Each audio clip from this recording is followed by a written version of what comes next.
Thank you for tuning in to Uncuffed Episode 3, The Lost Boys.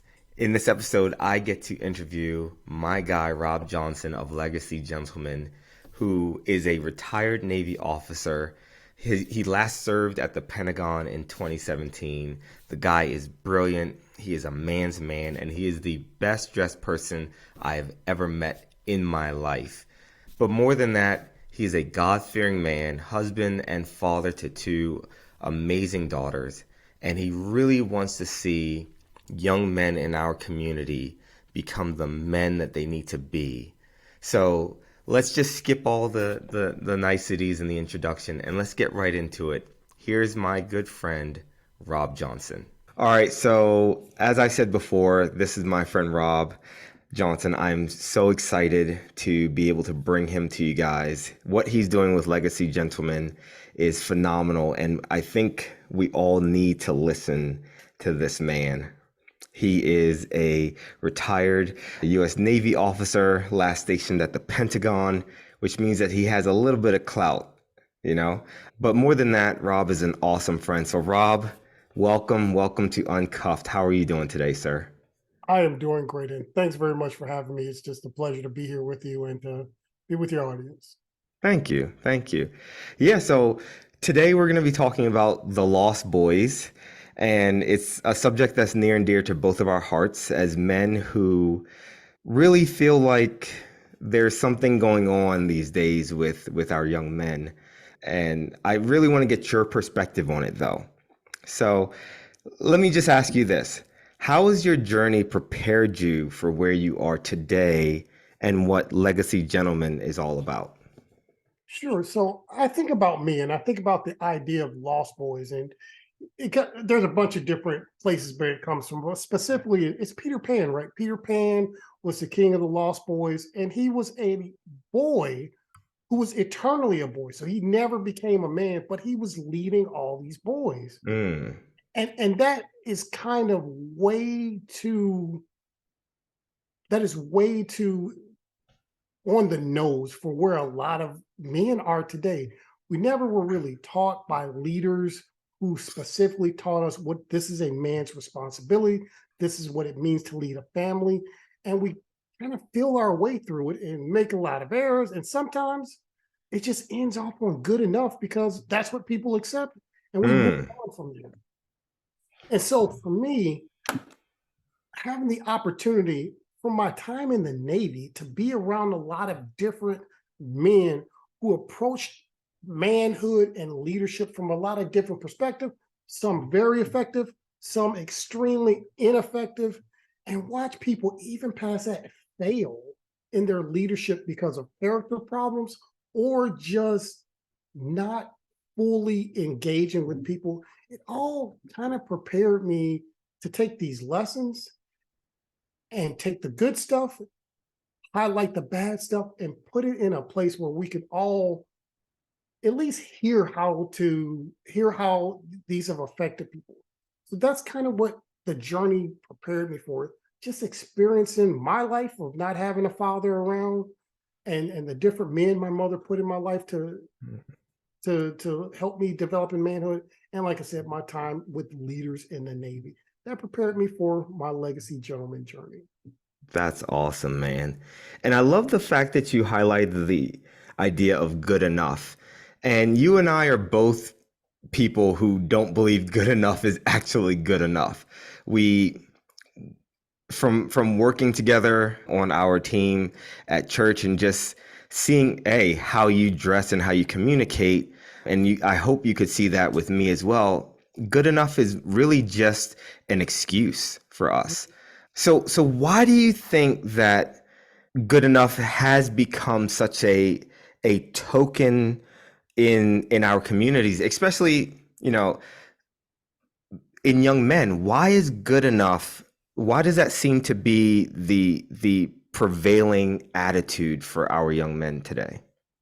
Yeah, and I think that some of it probably came from like a real place of caring for people.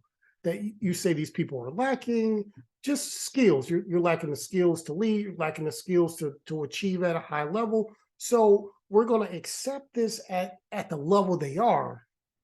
And there's supposed to be somebody teaching you to be better, to raise the bar and continue to move on. And for a bunch of different reasons. Sometimes there's people who just don't know how to raise the bar. Mm. Other times there are people who've just decided that these groups can't do better. This is the best that we can get from them. Or, even where you see a lot of, when it comes to male and female relationships, is that you've had your time. Now it's time for the women to rise up and do better, and not wanting to have like a gender war here, but it's really the idea that men and women are interchangeable, that men and women don't have defined roles within the family, within the community. So, hey, if the man can't do it, then we'll just have the woman do it, and accepting that as okay. Mm. And I think that is one of those things that has hindered society, hinders men, and that's what leads to this. That's all you can do. That's good enough. We'll leave you there, and we'll accept it, and it perpetuates on all the way down the line to, like, good enough keeps lowering down. And like I said, I think every community and every family and even our country is worse off because of it. And we really should, in every generation, in every family, in every endeavor, be raising the standards to reach new heights of excellence. And that's a thing that not enough people want to work toward. I couldn't agree more because, just looking at the divorce rates right now in America, it's up over 60%. And, that's no way to be raising kids. That's, obviously there are reasons why people get divorced. I'm not going to get into the semantics of it. But that number right there, that's a sign of brokenness. And not only that, not to bring race into it, but you and I are both Black men, and the Black community has seen the largest shift in fatherhood to fatherlessness in the home that I think any other classification of people has seen. Back in the 40s, 50s, and 60s, you had households that had at least 73% with both a mother and a father in the household. And now you compare that to 2020s, and you're talking about almost down to 22% of the Black households having both a father and a mother present in that household. And that is definitely a decline in our ability to teach both young men and young women how to foster these relationships that last. So we've seen a decline, obviously, in the communities in that way, but do you think that is a direct correlation to the decline of young men taking the reins in their communities and in their households as well? I really do, and I think that the absentness of fathers and the importance of the roles of father, when it is not stressed, then, like I say, it's really considered optional. Mhm. I've seen these interviews, even from back in the late '70s and early '80s, about women saying they wanted to have children. They had their first babies, and it was like, marriage. I don't want to be controlled by a man. I don't want to have this guy telling me what to do. And it was very much this society of people, in my opinion, putting the cart before the horse. Mhm. Really, we're made to have, look, God made us this way. God made us to have a family with a husband and a wife. And there's a specific role for each one of us. And that's the place that God has made us. I agree. I And agree. yeah, And you're right. It goes back to the Bible. And it's funny you say that because in Isaiah, I believe it's chapter 5, it talks about that. And I'm terrible at quoting scripture, but it talks about children being against their father and children and women wanting to take control versus a partnership. So it's kind of, obviously things like this have to happen so that the end times come about, but it's really hard to sit back and watch this just corruption of the family unit and degradation of what manhood looks like. So, you know, how can we as men and leaders in our communities, then how can we find these lost boys? What are some indicators to tell us that these are the young men that we really need to jump in with and help out? Especially with, you know, there are some dangerous activities that happen around, so I wouldn't dare say we can save everyone, but how do we identify the ones that are in a position to be found? That's a that's a great question. I think that my general take on it is historically in society, there was a belief, like the whole saying that it takes a village to raise a kid, which is a bit debatable, but I do know that there has always been some sort of rites of passage that men help other men, boys go to before they're men. And so it's hunting, it's killing a lion. There's some sort of rite of passage. And so for me, I assume, especially when you get people men who are young, unmarried, and just making their way through life, that I assume that they need this. And I am always willing and able to give that counseling, drop those nuggets of leadership, of being a man who is supposed to be manly, what that looks like. I'm always willing and able and trying to drop those nuggets into people, just assuming that it needs to be there, because men need to hold each other up to this standard. And I think that just assuming that it is slidden everywhere, and assuming that in general men need it, and sometimes even some of the graybeards need it in certain areas. Iron sharpens iron, as the Bible says, and so we all have areas in our lives that we need to work on. And having a community of men who are upholding the standards for men is really what we all should be doing anyway. So I would extend it out generally to men, and try to meet them where they are, and then extending it that way. So I would say just assume that it's necessary in some area, but probably not all areas for men. Yeah, that's true. I love what you said about rites of passage. You know, I think about all the ancient civilizations where young boys, when they were transitioning from childhood to manhood, there was a ritual that went with that.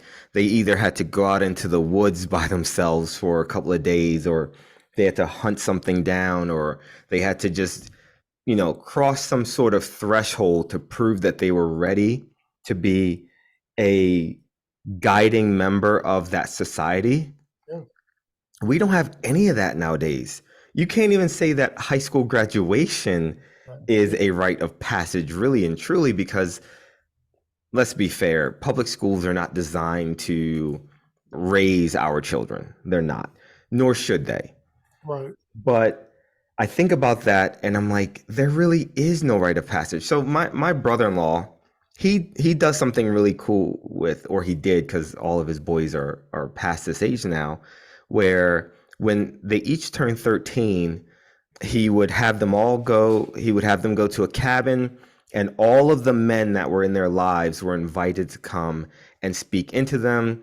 We would go do some shooting, we would like pray over them. It was this really cool weekend where we got to pour into my nephews as they were turning, I think it was 13 at the time. And I thought that was really cool. And I would love to do something like that with my son when he gets to that age. But there wasn't that for me when I was turning 13 or 15. In the Spanish community, they have quinceañeras. In the Hebrew, Jewish community, they have those rites of passage. But where is that in our Western American culture? That's gone. You And that don't. and it doesn't give people anything to look forward to. It doesn't give us anything to look back at, to say this is a reference point in my life where I stood up and I said, yes, you can rely on me. I've been called upon and I've answered the call, and now it is my duty to be a functioning member of the society, a contributing member of the society. And I just love that. So I know you have daughters, but if you had a son, what's something that you would want to do with him, as a rite of passage? Have you thought of that before? I really did, because I remember me in my life. I definitely, when I turned 13, you couldn't tell me I wasn't a man. And then by the time I was 16, honestly, I was like, I wish people would treat me a little bit more like a kid. But that was kind of growing up in Atlanta, and uh, I looked like a man apparently. But I really like the you kind of alluded to the Jewish idea of bar mitzvah, and really, Yes, that's what it was called. Yeah. yeah, past that, like the family starts to treat him like a man. And like I said, I think that's either 13 or 15. It's probably 13, I think. But I like that idea. I would have the ceremony where you are now a man. You are still living under my roof. You still answer to me, but you need to start taking responsibility as a man. And it would be, I like the idea of a ceremony, which is fine. But the main thing I would focus on is the everyday life of holding him responsible and accountable for taking care of himself, to prepare him for running a household. And so there would be like I said, it would probably be a short ceremony, because I'm terrible at celebrating milestones, because milestones are good, but sometimes once you have these milestones, you're like, I've arrived. I'm like, no, that's just the start. And so I would have a short ceremony to say that you are a man, and then I would hold my wife, his sisters, have him hold accountable to doing being responsible as a man. If I woke him up in the morning, he would stop getting woke up. If he was you know, if I bought his clothes or washed his clothes, that would all be stuff that would be now his responsibility to buy, take care of, and maintain. And then, you know, it'll be less second chances given, and legitimately goal setting and holding them to those goals. And so I would start down, really, like I said, I would start with the nuts, small ceremony, but the nuts and bolts stuff that I do every day to prepare myself for the day, prepare myself for 6 months, a year out, 5 year out. I would be making sure that he is planning that for himself, and he starts to have those goals. And so that'd be the way I would do it. Like I say, terrible at ceremonies. That's all right. I bet you had a few though in the Navy, because Yeah, and I you. think that's kind of where that rites of passage idea came from. Like, I was a Boy Scout, and I was thinking about going from Cub Scouts to Webelow, then joining the Order of the Arrow. I I became good in sports, so I never finished my Eagle Scout. But definitely, getting your certifications or your warfare qualification as an enlisted guy. There's a ceremony for that, and then there's stuff that people expect of you. Then when I was a naval officer and I became warfare qualified as a naval officer, there was a whole lot more expected of me, and people treated you accordingly to the respect that those medals and those medals earned you. Those medals and badges earned you, and so that was where a lot of that idea of there really needs to be a ceremony that visible, that you've kind of crossed over to the next level of responsibility, and then, like I said, every day being held accountable for that standard that everyone's expecting you to. And like, as we're talking about the men and the lost generation of boys, like, we need to make sure that we're holding people accountable to that standard. I love that, man. I love that you said people treat you accordingly to your rank. And that is something that I think is really important. Too often we are treating these young men like boys, or we're treating these young men like they should know everything in the world.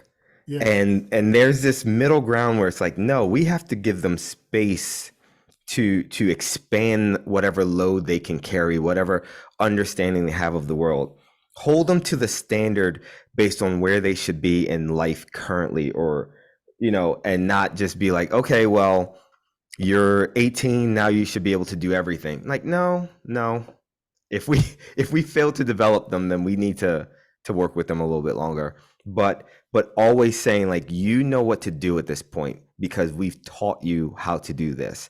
Now this is your new expectation, and we need you to live this out and carry this out. And I love that. I love the idea of a almost graduating system for our young men to Yes. know, okay, at this point in my life, I'm going to be taught this, and then I'm going to be held to this standard. I love that you said, if you're buying clothes, you're not buying clothes anymore. But it's not like you would have just been like, okay, you've never learned how to buy clothes on your own, now you're buying your clothes. There would have been a training process there, Absolutely. a process where it's like you go up to the counter and you tell that person what you're buying, you hand it to them, you look them in the eyes, you do whatever you need to do, and you work with them so that when the time comes for them to be on their own, they've already practiced those skills. Yes. But but what skills are we teaching young men right now, right? So it's that weird thing where it's like we do. I love that, and I want you have my brain going right now. I'm like, man, we need to come up with some system, some program where we can do this. But even beyond that, I'm just thinking about the idea you were talking about goal setting, and I Yeah. instantly thought about the idea of dreams and visions because that's something that I'm really really key on. And doesn't it seem to you that a lot of these young men that are lost, as it were, are lost because they have no hope or dream or vision for a life outside of their current circumstances? Does it seem Absolutely. like? Yeah, absolutely. And I think that this goes back to understanding why you're on earth. You're on earth here right now at this time because God has a purpose for you. There is something God put you on earth that only you can do. And there's a process to prepare you for doing it. And that process definitely involves you surrendering yourself to Christ, getting to know him better, and getting to get into the word so that God can shape you into the man you need to be. And I think that we get caught up on being popular, looking good, snagging the prettiest woman, getting all the cool stuff so people will like you. And we miss the point that God has so much more for you than that. And I think that those things don't come across to people because it's not advertised, it's not shown as important. And I think we just lose vision that like you're not here by accident. Mm-hmm. God has a purpose, like God has something he wants you to do. You should be working and preparing for that. And you should be getting to know God so you can actually accomplish that. And I I, think that's what's missing a legitimate purpose, at a legitimate purpose.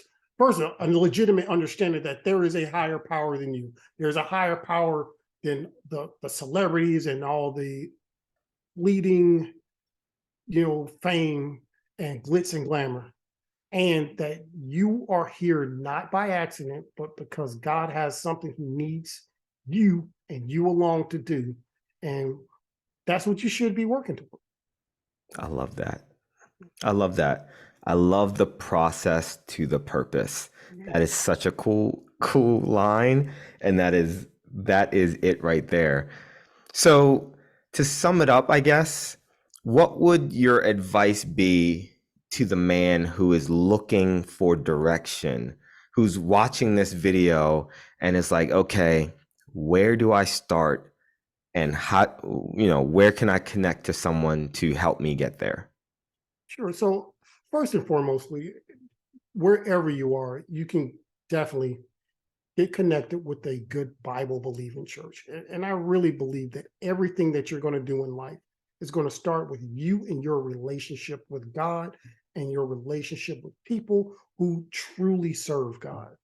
And that would be my first recommendation for everyone. See if you can find you a great mentor who is a Bible believing person and man who lives up. Now, also, I have my YouTube channel, which is Legacy Gentleman. And Legacy Gentleman mission is to build men with the skills, values, and works that'll be admired and desired 1,000 years from now. And that 1,000 years from now is really where men were being men. You can't only do something that lasts that long if it's significant, if it's in accordance with God's will, and if it changes the world for the better. I love And it. so that is what Legacy Gentleman is doing. We're going and looking back at those things that changed the world and society for the better. And those are the things that I'm talking about there. Oh Uh, man, I love that. So obviously you just told people where to connect with you, and I'll, if anyone's watching this on YouTube or whatnot, I will have the link in the description. But so talking about dreams, and we can end on this, Rob. What is your dream for the future of Legacy Gentleman as a brand? my dream for Legacy Gentleman as a brand is really, I've been making videos. I love making videos just because they're fun, but I think that I really want to connect with people. And so I'm looking at building a course at some point in the near future. I'm really going to open up to do consultations, counseling to genuinely help people figure out where they are in their life and move them toward their goals. So definitely going to open up counseling later. And that's really the goal. I like I said, I haven't monetized it, and we'll figure out all that stuff later. But I only care about helping people in life and really getting them to be the best them they can be. And so that's what I'm going to be working on. So I'll get no sleep, but that'll be fine because it'll be in line with God's purpose for my life. And That's awesome. I think with the brand, I don't know, like I think that part of being a proper gentleman, for lack of a better term, is first your body. I think you need to stay in shape. We want to have an upper limit of how much weight we want to gain. You want to also look at how you dress, and the way you dress is very important to me. And then also your mindset. You get this mindset right, and then that'll propel you to the next thing is, like I said, the works you do. And I'm going to come up with something, a book, a program, counseling that'll help men work on all those aspects of their lives. And look, there's only one goal: is to get you to God's purpose for your life. Everything else is just gravy. God has a purpose for your life, and let's help you correct all these areas in your life. But more importantly, so you are spiritually where God wants you to be and accomplishing that thing. Well, I love that, man. And I can't wait to support that, go through that, put my son through it, and anybody that I can come across to not only help support you, but to help raise up a next generation of young men that are truly movers and shakers and leaders in our society, because we need both men and women to lead together in order for this thing to work. And I just love it, man. So kudos to you and all the work that you're doing. And you have a lifetime follower and subscriber in me. And I love that I get to work with you, and I get to pick your brain sometimes, and we can have these conversations offline. So Oh, thank you so much, Rob, for everything you're doing, man. thank you very much. Thank you for the kind words. Thanks for having me, and this was great. And I happy to come back anytime to talk about whatever you want. What an incredible conversation with my guy, Rob, who actually turned down an athletic scholarship from the University of Alabama to join the Navy. That's saying something. Whenever you're watching this, wherever you're watching this, I hope you took some mental notes and you can go back, re-listen, to take some actual notes, because he said some amazing things in there. But thank you for spending your time with us. And I look forward to joining you again for the next episode of Uncuffed with me, Cannell Cuffy. I hope these lessons resonate with you for a very long time. Now it's time to go out and go get it, my friends.